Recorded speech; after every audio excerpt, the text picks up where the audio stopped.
আমাদের সনাতন ধর্মের নারীদের মাসের যে ব্যাপারটি আছে 3 থেকে 4 দিন তারা যে রজস্বলা অবস্থায় থাকেন এবং যে মাসের যে ব্যাপারটি আছে সেখানে একটা জিনিস এখনও পর্যন্ত প্রচলিত আছে, একটা জিনিস না কিছু জিনিস এখনও পর্যন্ত প্রচলিত আছে যে তারা এই অবস্থায় কোনো মন্দির দর্শন করতে পারবে না, এই অবস্থায় কোনো হরিবাসরে যেতে পারবে না, কোনো কীর্তনে যেতে পারবে না, এই অবস্থায় ভগবানকে ছোঁয়া যাবে না, ঠাকুরের আসনও ছোঁয়া যাবে না, ঠাকুরের বাসন মাজা যাবে না।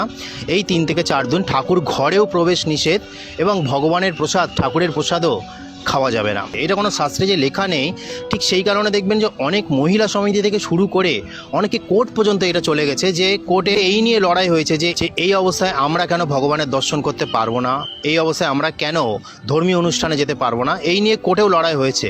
কিন্তু এটা কতটা যুক্তিসঙ্গত? তাহলে আমি আজকে বলবো যে এই যে নারীদের যে মাসের যে ব্যাপারটা থাকে, এটা কি সত্যি কি ভগবানের দর্শন করা যায় না? এটা কতটা যুক্তিসঙ্গত?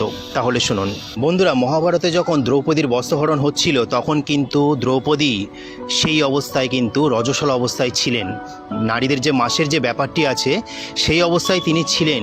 সেই অবস্থায় তাকে বস্ত্রহরণ করা হচ্ছিল সমস্ত সবার মাঝখানে, যারা যারা সেখানে উপস্থিত ছিল সবার সামনে তাকে বস্ত্রহরণ করা হচ্ছিল। কিন্তু তখন দ্রৌপদী কিন্তু সেই রজস্বলা অবস্থায় ছিলেন, কিন্তু ভগবান শ্রীকৃষ্ণ সেই সময় তাকে বস্ত্র দিয়ে তাকে রক্ষা করেছিল। ভগবান শ্রীকৃষ্ণ দেখেনি যে কে রজস্বলা অবস্থায় আছে, কি অপবিত্র আছে, কি পবিত্র আছে, সেটা কখনোই তিনি বাক বিবেচনা করেনি। সেই অবস্থায় দ্রৌপদীকে রক্ষা করেন ভগবান শ্রীকৃষ্ণ।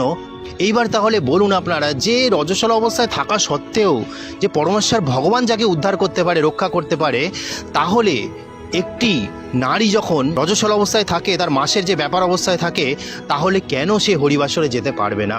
তাহলে কেন সে হরিকীর্তনে যেতে পারবে না? কেন সে ভগবানের দর্শন করতে পারবে না, ভগবানের প্রসাদ খেতে পারবে না, ভগবানকে কেন ছুতে পারবে না? আপনারাই বলুন যে এটা ঠিক না এটা কি ভুল? এবার কিন্তু একটি কিন্তু আছে, যেটা কিন্তুটা কি দেখুন, আগেকার দিনে ঋষিরা অনেক নিয়ম কারণ বানিয়ে গিয়েছিল আমাদের সনাতন ধর্মের, কিন্তু সেটা নিয়ে বেশি তর্ক করাও ভালো না। যেটা নিয়ে আমি এখন করছি, যে মাসের যে ব্যাপারটা আছে সেটা নিয়ে আমি যে তর্কটা করছি, এইটা করাও ভালো না। কারণ কি?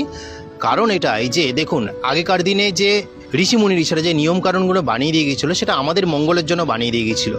একটা এক্সাম্পল দিচ্ছি আপনাকে, আসামের যে কামাখ্যা মন্দির আছে, যখন অম্বাবচী চলে আমাদের, তখন কিন্তু মাটি খোঁড়া যায় না, তখন কিন্তু গাছের পাতাও ছেঁড়া যায় না, এবং অনেক নিয়মকানুন আছে। মায়ের দর্শন নেওয়া যায় না, কারণ মা তখন রজস্বলা অবস্থায় থাকেন। কিন্তু এর সায়েন্টিফিক কারণ যদি আপনারা দেখেন, তাহলে সেই সময়টায় আপনারা অবাক হয়ে যাবেন জানলে যে সেই সময়টায় কিন্তু সমস্ত দেখবেন চাষবাস বন্ধ থাকে, কিন্তু সেই সময়টা কিন্তু সমস্ত কীট পতঙ্গ থেকে শুরু করে তারা কিন্তু তখন তাদের সন্তানদের জন্মগ্রহণ দেয়।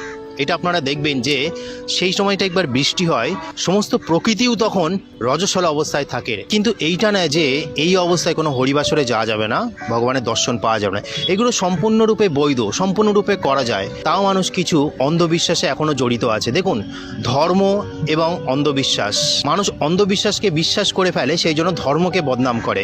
মানুষ অনেক অন্ধবিশ্বাসকে বিশ্বাস করে ফেলে। অনেক লোক এখন কিছু ঠকবাজ আছে যারা ধর্মকে ব্যবহার করে, মানুষের বিশ্বাসকে নিয়ে ব্যবহার করে, সেই কারণে ধর্মের বদনাম হয়। ধর্ম কখনো অপবিত্র না, ধর্ম কখনো বদনামের জায়গা না।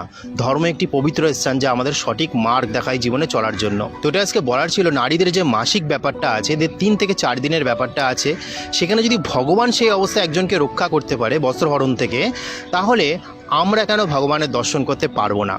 এটাই সবচেয়ে বড় প্রশ্ন। যে এইগুলো সম্পূর্ণ বৈধ, সমস্ত দুর্গা মণ্ডপ থেকে শুরু করে সমস্ত হরিবাসর থেকে শুরু করে ভগবানের দর্শন সমস্ত কিছুই করা যায়। আর এইটা মনে হয় যে আগেকার দিনে হয়তো এই যে নারীদের যে কষ্ট হতো, পেটের মধ্যে যে যন্ত্রণা হতো, হয়তো এরকমও ছিল যে সেখানে তাদেরকে রেস্ট দেওয়া হতো, তাদেরকে বিশ্রাম দেওয়া হতো। তোমরা 3-4 দিন কোথাও যাবে না, কোনো কিছু ছুতে পারবে না, কোনো জায়গায় যেতে পারবে না।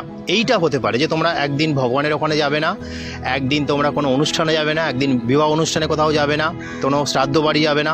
এরকম হয়তো রেস্ট দেওয়ার জন্য, তাদেরকে বিশ্রাম দেওয়ার জন্য হয়তো তাদেরকে বলা হয়েছিল।